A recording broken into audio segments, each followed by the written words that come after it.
one time when I was asking the question, the same kind of question, that when we focus practicing bodhicitta, and then how one should try to think, what could I get out from that? So my teacher, before, he's like, he knows me, so he knows my question, and he's well prepared. So he, before I was finishing my question, then he came up with the answer, which is the number 17.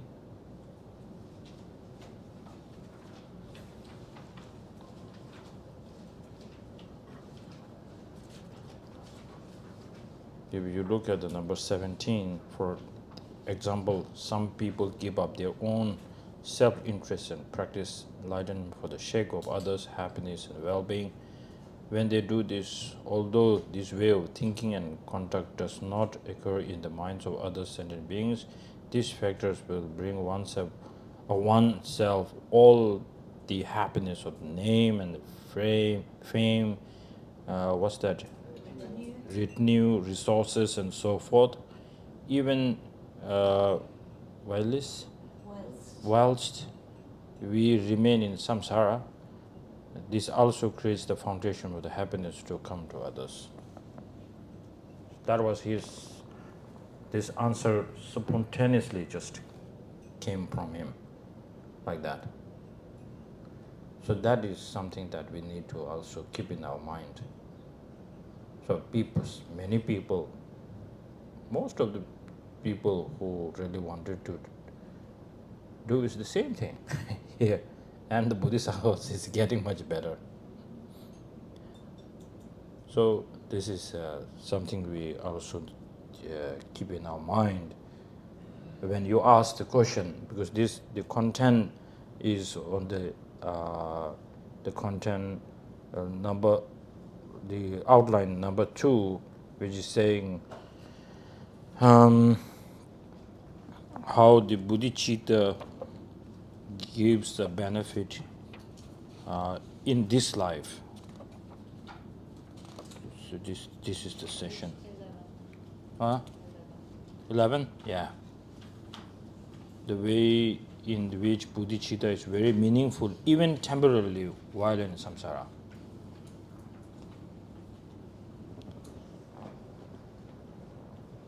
Okay, so this is something I wanted to share with you. Yeah, so Elizabeth have a question. Yeah, here we go. I don't know if it's a valid benefit, yeah. But when you help people, yeah, it's like you forget about yourself, about your suffering. Like the mother, the child is very sick. Also, the mother is very tired or sick herself. She will not feel it at all, you know. And so that's the beauty, because then it doesn't exist anymore. So it's not even happiness, it's more than happiness. The problem is when it stops, when you stop helping, suddenly you come back to yourself, and Yes. then you have to deal with your own problems. So, Yeah. you know, so maybe that's why the Bodhisattva, they never stop. Or Yeah, how will you respond to that? The mother,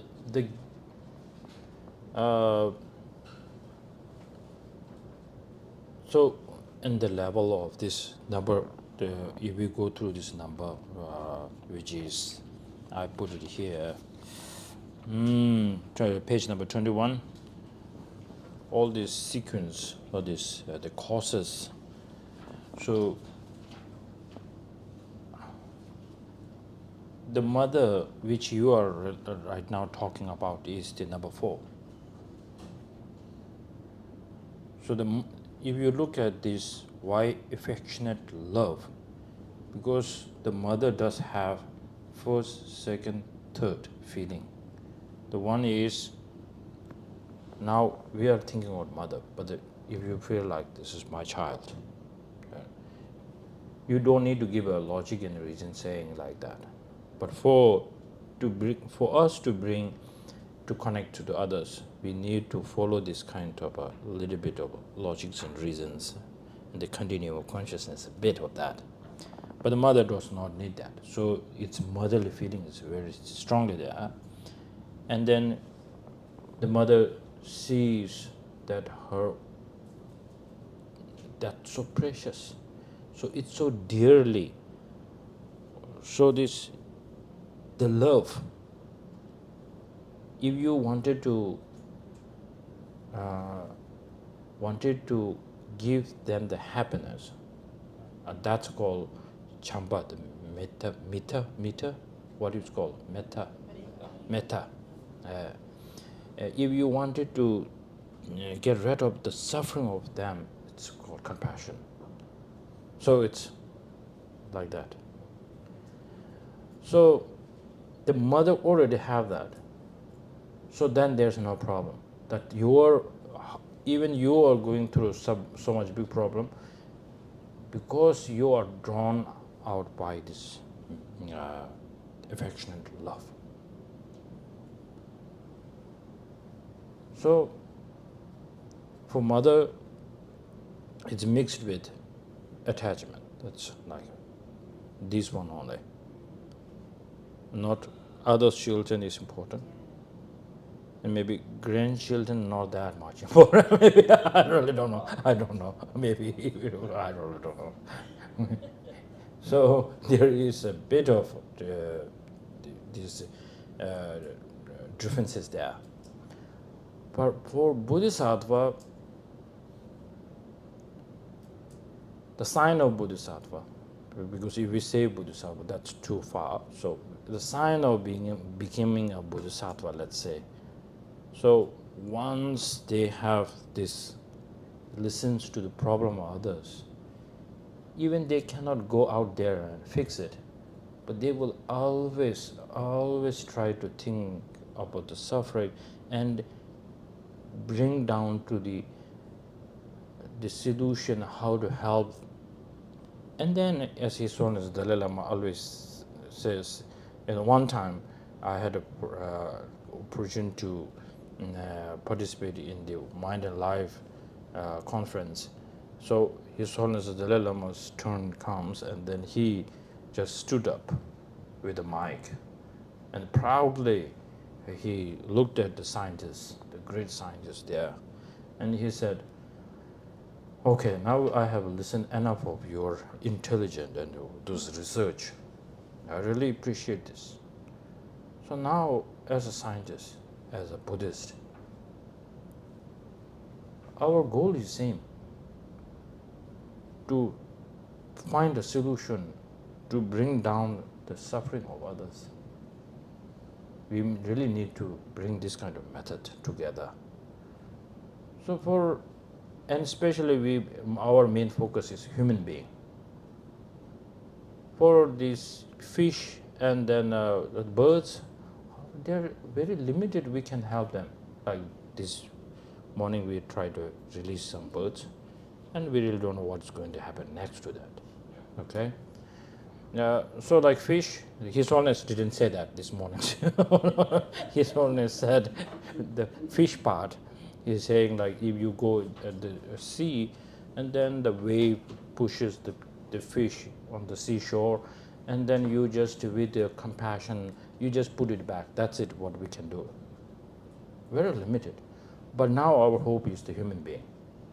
We have to work with the human being, and with you scientists, and with also the understanding of Buddhism, through generated compassion, we need to do something.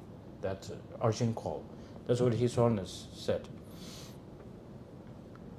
So now, as a Buddhist, okay, scientists, they will try to bring some kind of medicine or some kind of research, or they will try to support the meditation and so on. I think that kind of limit.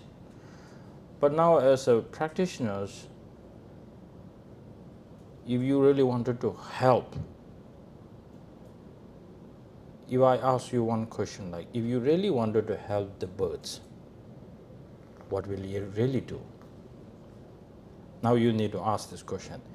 Release it again and again? That's very tiring.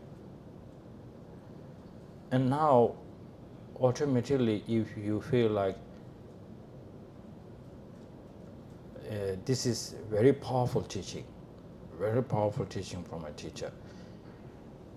So once you really feel I am in samsara, the sign of you really understood samsara, so what will you really feel is, I don't want it to be born again.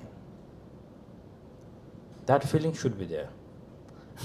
But we don't have that much. There's a problem. It's more like I wanted to have a better rebirth. Oh, wish I can become like him. That kind of mindset is more there. So, renunciation, very important, and it is the base for, also we could say, the base for the bodhicitta. And then we don't have quite an understanding on that. And then our more compassionate way is to just to temporarily help with the education, with the society, and do all this. But it does not lead to the where the Chandakirti gives a strong quotation, which I recite yesterday, I guess, saying that I can definitely now, with the help of my teachers and the kindness of Buddha, I could definitely feel and see all this suffering, this life suffering, next life suffering, previous life suffering, all this comes through the karma and negative emotions, and these two are strongly connected and influenced by the ignorance mind, mistaken mind. If I cannot seize that, how much I put effort purifying karma, and then to try to eliminate the negative emotions, it's a bit tiring. So I wanted to cut the root, not just on the what it's called, like in the garden right now. In the garden, if there's some poisonous flower grows, there are two options. One, you can just cut it from the top, or if you get so tired you feel like there's allergy, then you really wanted to cut it from the root. So the two things. So what are you going to do? So you feel, once there is a cessation, now it comes to this point. Once you feel the cessation, that's where we are taking the refuge in Dharma. Before that, how wonderful Buddha is, we are not going to take the refuge like that. And once we feel the certainty of the cessation, which is the third noble truth, which is our refuge, and that we can proudly say we are Buddhist, because we don't take refuge in someone that who is wicked creator or something, but we focus on how to bring urgency. The urgency is how to, the Buddhist, great Buddhist should be asking a question, how to bring down my negative emotions. That is the question. So according to that, then Buddha has this, he designed this kind of medicine for us. So then we are the suitable person. We can say this is why we follow the Buddha's teaching.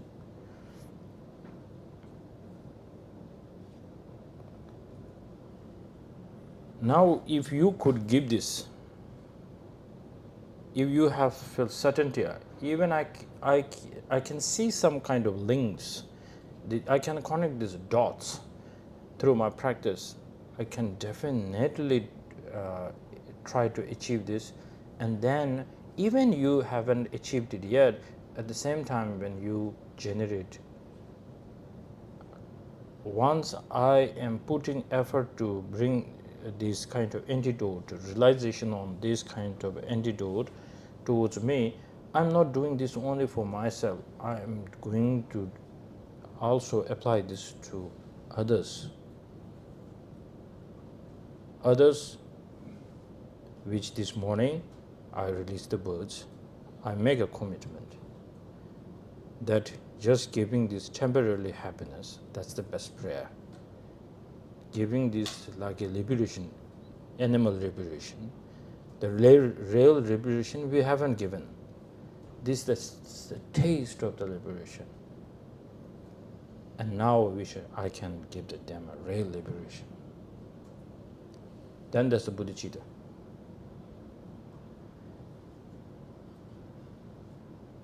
So this we have to make the connection again and again, again and again. So to bring this flavor, to bring the flavor of renunciation, if we don't study bit on Four Noble Truths, and especially the 16 aspects of the Four Noble Truths, then pretty difficult. Pretty difficult. We will only get some ideas. We will just love the ideas, but not the whole structure. So Lama Tsongkhapa, he said, I put a lot of effort to bring this book to you all, which is the Stages of Path, because many of the practitioners, they only choose some important parts from Sutra, Tantra, and then they feel satisfied. But that doesn't work, because in order to bring in an ordinary example, to bring the harvest, just to, putting some seeds on the field doesn't work like that. You need to have the right causes and condition. Not all the waters will work. No, all the earth isn't going to work. You need to examine everything, and then it will start growing. Similarly, in order to bring a renunciation, and not knowing the aspects of the Four Noble Truths, it is very difficult to bring the renunciation. That's what the great Dharmakirti wrote the Parmana for that reason. So that's why His Holiness always push us to study as the great Nalanda masters. That's why the Adisha, when he came here, I think you can see all this looks the great study place. I have no doubt this in Indonesia they are practicing all this, the great scriptures of the Nalanda tradition, for sure. So keep this in mind. So then in the future, near future, because now when you can feel bodhicitta important, and then you need to have a quiet understanding of emptiness. In order to understand emptiness, then you have to quite a good understanding of suffering. Once you feel this suffering, then there's so many sufferings, then especially the pervasive suffering. Then automatically you feel like renunciation. Sometimes you practice like 1, 2, 3, 4, 5, 6, 7, 8, 9, 10. Sometimes you have to go from 10, 9, 8, 7 like this. Then you will feel the connection much more stronger.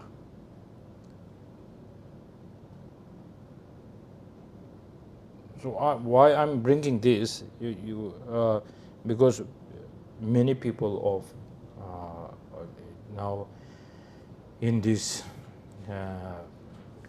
period of time, the students get so much access to many teachings. So many teachings. Wow, if It's like now you have the whole library on here in this small device. So sometimes you really don't know how to search, and then you will get lost somewhere. That's most biggest worry. So you might end up with such a great text like so-called bit instructions. So that's why in my thesis, at the end of the thesis, I updated some kind of put a special emphasis what is bit instruction. Because many of us, when you feel bored or you are not getting the real ideas, what in the Nalanda tradition, all these studies, all these so many books that or you feel tired, oh, I don't have a time for that. Okay, now there is so-called other bit instruction in a very short and a very interesting, very powerful teaching. Oh, I think that is suitable for me. But then for maybe you will practice that for how long? Maybe 6-7 months, maybe 1 year, and then you get that tired. And then you change. Like you change, like a relationship. Change. And then at the end you will get nothing. That's very sad. So the highest teaching, the greatest teaching, everything can be weighed. But the foundation is missed. Then how much you put above the best of best, it will come down and you will get nothing.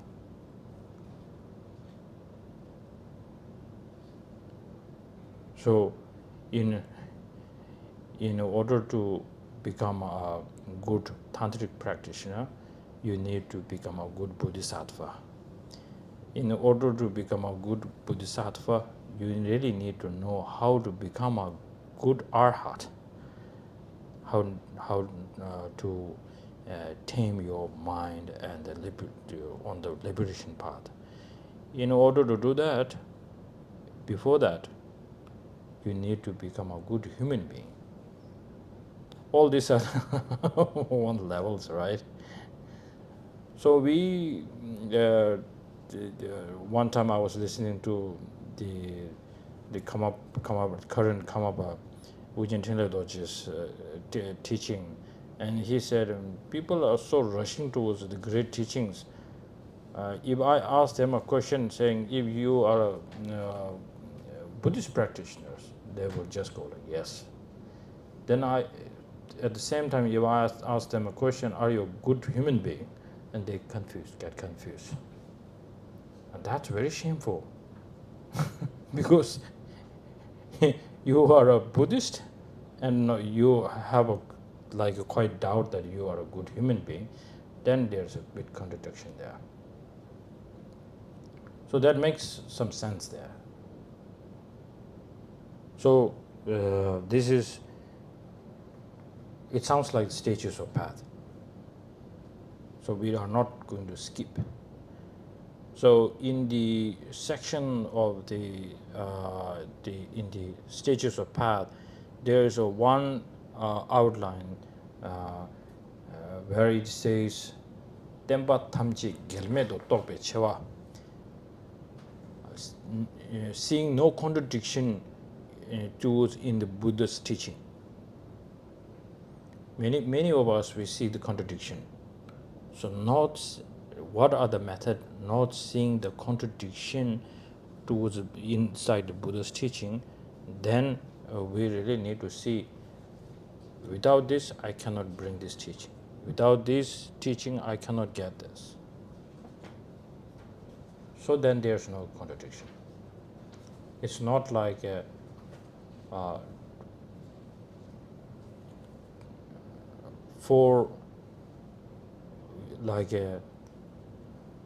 when we say 4 schools,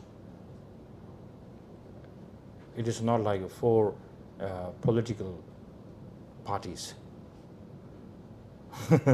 It is more like they have their own way of bringing the Buddha's teaching, but that goal is same. So this is very important, I think, to keep in our mind. Yeah. So now,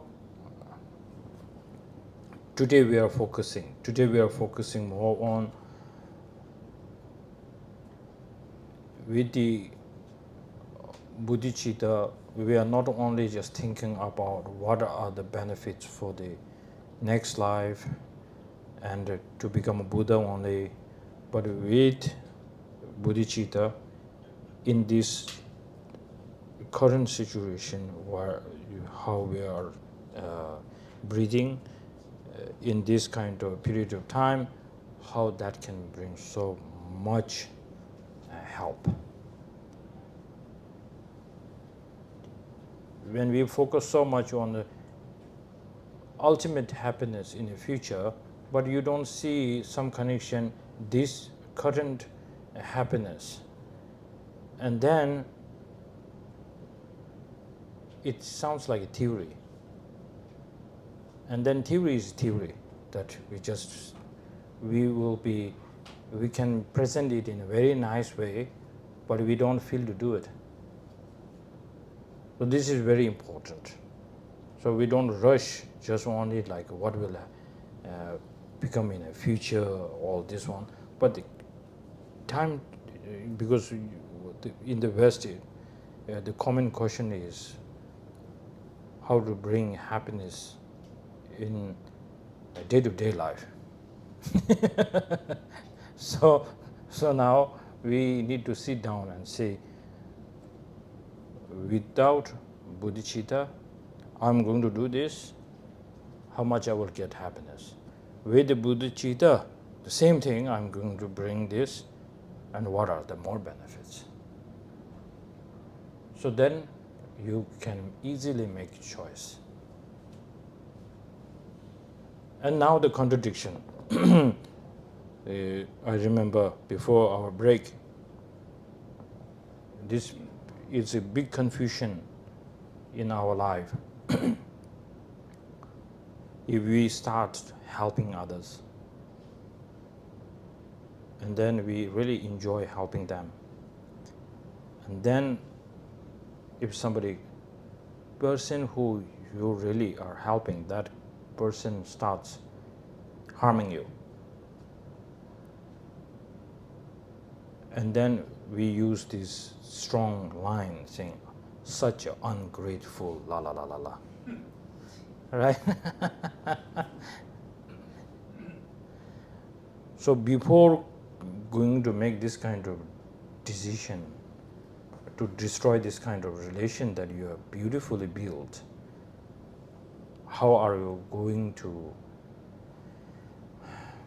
hold the position that whatever you have done, it's so right, and then you are not buying that other person is giving to you, that you need to hold this position.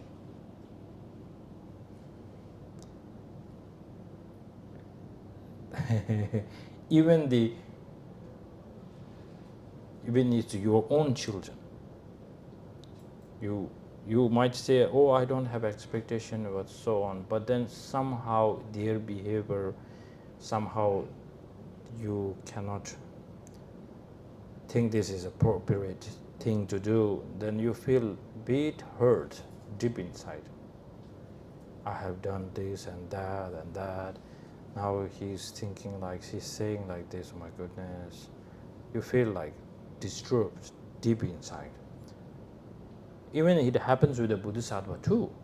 There are Bodhisattvas on the path, they sometimes think to give up their bodhicitta.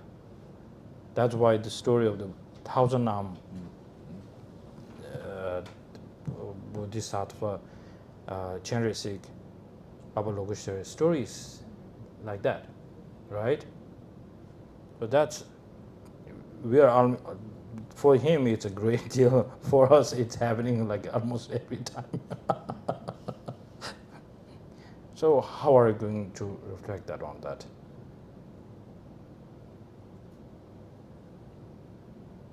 You want to?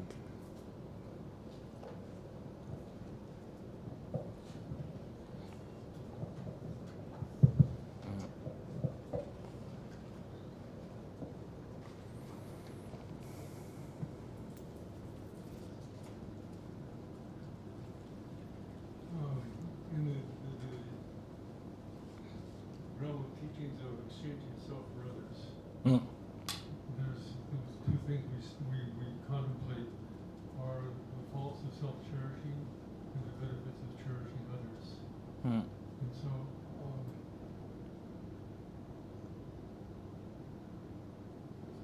and then, if we're helping somebody out of love, and our definition of love is wishing them to be happy, then it's like unconditional love. Like we're not expecting them to say thank you. You know, we're just trying to help as best we can, and they can. I have to watch my language. They can just be done with us. Mhm. No gratitude at all.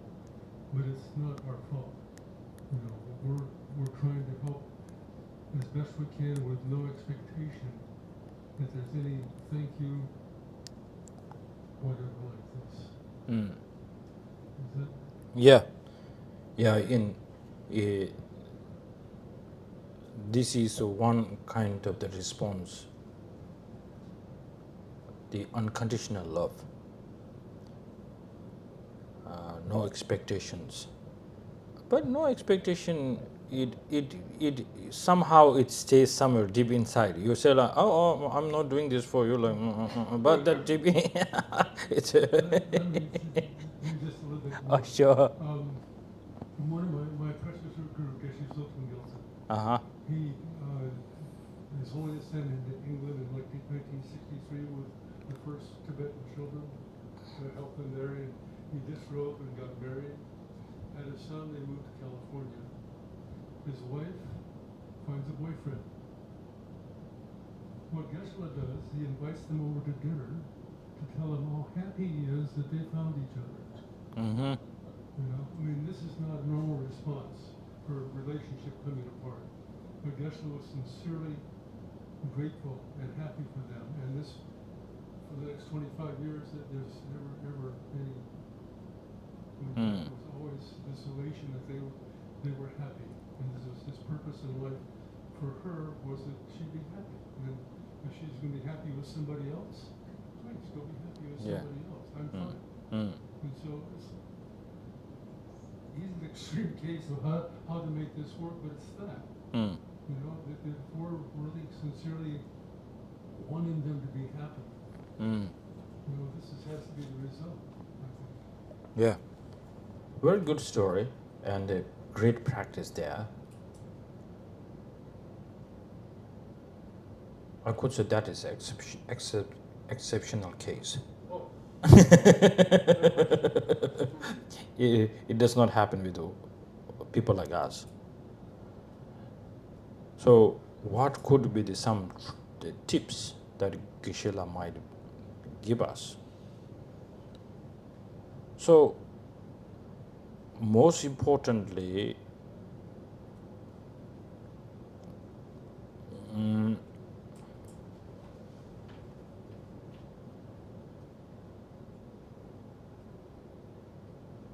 most important practice that even I make this kind of a theory saying, if you look from A to Z, the great teachings by the Buddha, Gangyur, and then the commentary Dingyur by the Indian masters. If you look at in there, Buddha himself won't say that through my omniscience I can see that one particular person has tortured so much. So then it becomes like he never tells this kind of experience, which also happened. But surprisingly, he will always say one person he says like this in the sutra. He says, if you harm me, you're not harming Buddha. But you harm one sentient being, then you are harming me. That's how he put it. So the Buddha can also tell a story that, like a particular one person like me, how much harm has done, one of his lifetimes for several times, 100 billions of times, okay, countless. But he never mentions that. One of the best response why he is not mentioning is that one. This is why Shantideva, in the 6th chapter, he answered very strongly. So I quoted that here, and I think yesterday we covered a bit on that, saying they have harmed us, me, under the sway of the negative emotions.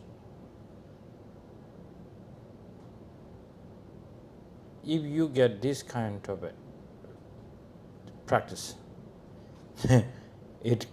I think this is the biggest card, playing card.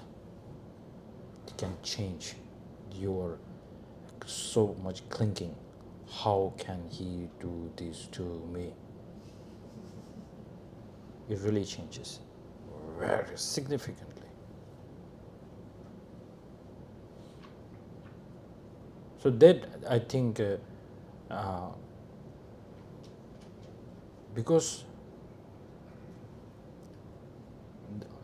that harm is done by not intentionally.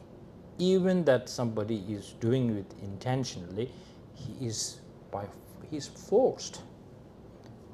If somebody hits you, and then you later find that he didn't actually hit me directly, that hitting was done by the one master controlled.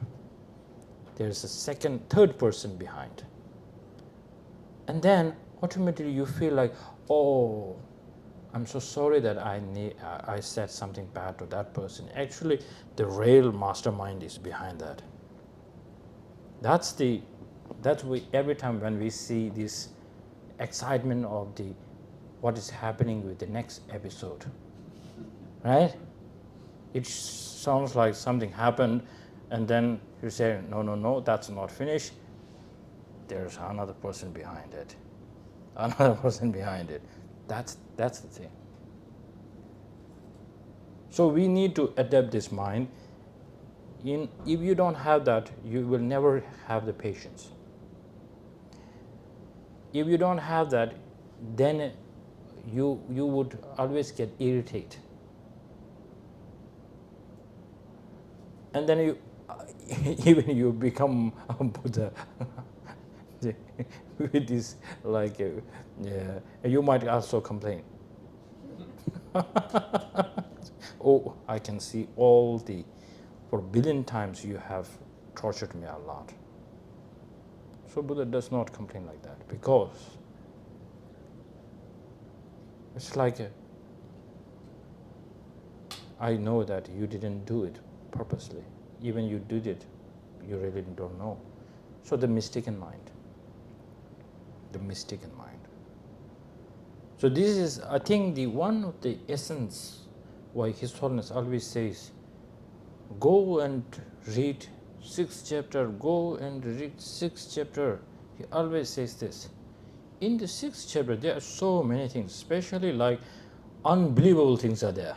Like you cannot just like, what? Like, can you imagine, like if you have one anchor to the Bodhisattva for 1 second, the countless eons and eons, your virtue is destroyed. You can hardly believe like how much now virtue is left within me. Very hard to believe. That's not His Holiness wants us to go through. That's too advanced. The real thing that we can pull out is this part. How much he really wants to harm and kill and slap or harsh words and he gossiped you all about you. Everything he's doing this. He's controlled. Once you get the certainty on this, you will never hate this person. And then now you can have the base to bring patience and then practice all other that you can build up on that. So this I normally in the one time in Switzerland somebody asked me this question, like seeing the kindness of other sentient beings, and he said yes, I believe that like one sentient being, okay.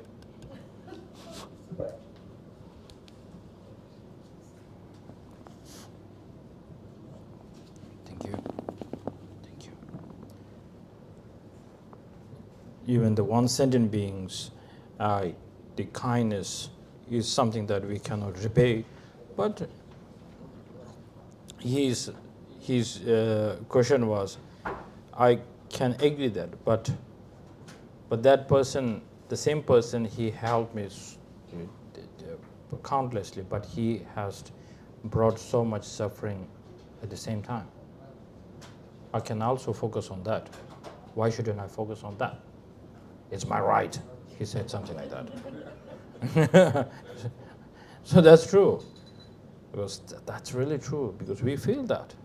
This is how we give up our kind of hope, our kind of love, support.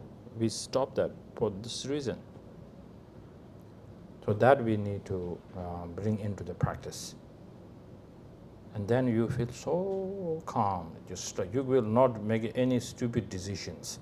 Then you hold your ground so firmly, just like, oh my goodness. And then one great master, I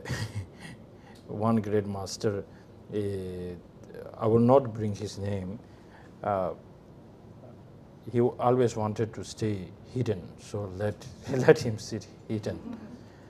So one time I criticized a lot in front of him.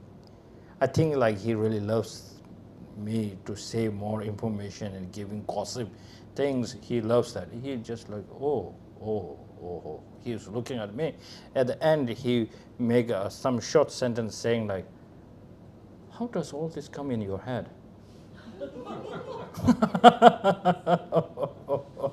So that was like, oopsie. So for him,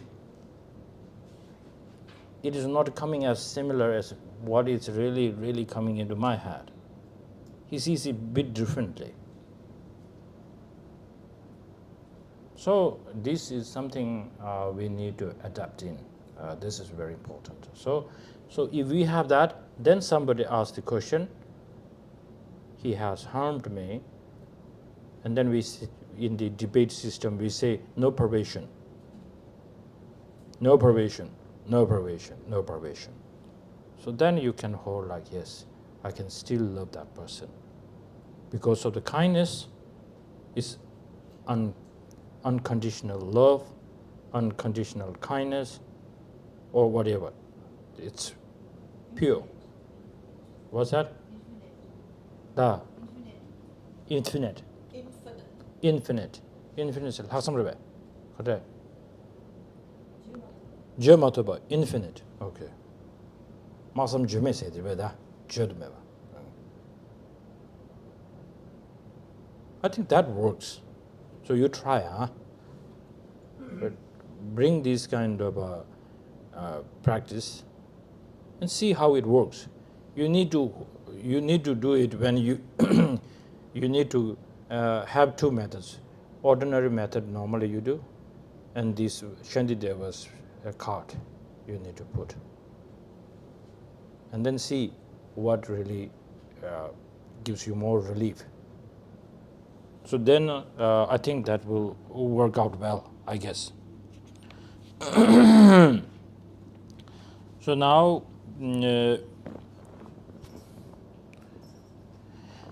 before the end of the today's session, before the dedication,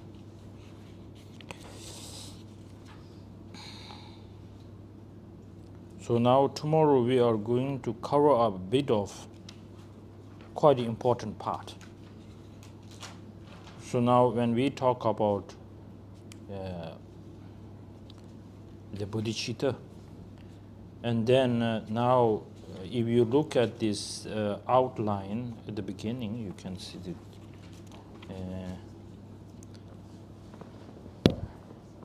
the third, how bodhicitta is indispensable for ultimately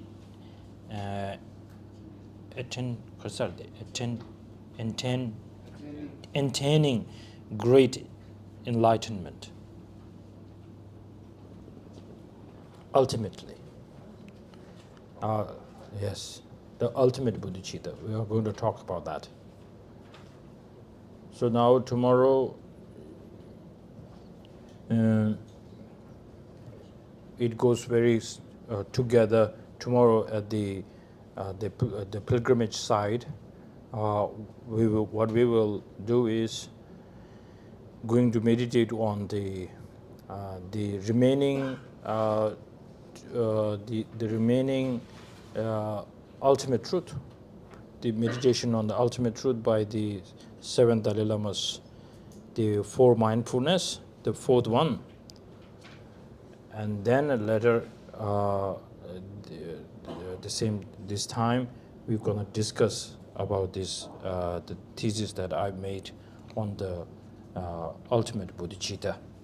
So if you got a time, go through that. If you are not very busy, forget about it. Just go for the, yeah. Look, I put quite effort, so it will hurt me. So just go through that a bit. So then you can, if it doesn't make any sense or something that you have some kind of something to add on, I will be super happy. So go through this a bit, and then now let's see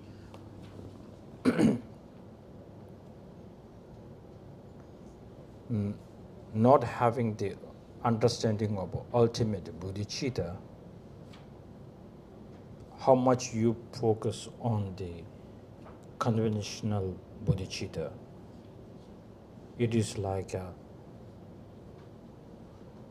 crane with one wing.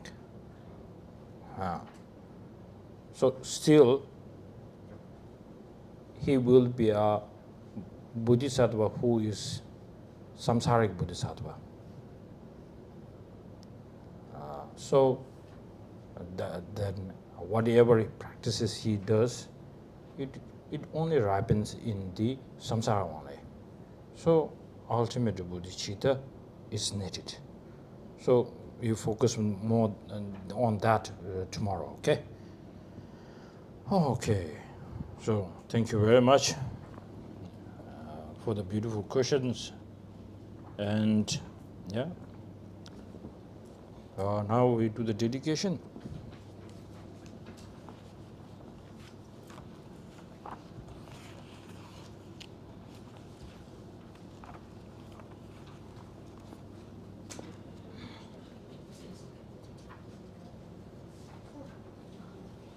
It's in one separate sheet. Yeah. Oh, Yeah, yeah. mountains, you are the source of all happiness and good. All powerful, generous Tenzin Gyatso, please remain until samsara ends. In all my lives, never separated from perfect gurus, may I enjoy the magnificent Dharma by completing the qualities of the grounds and path Okay, thank you.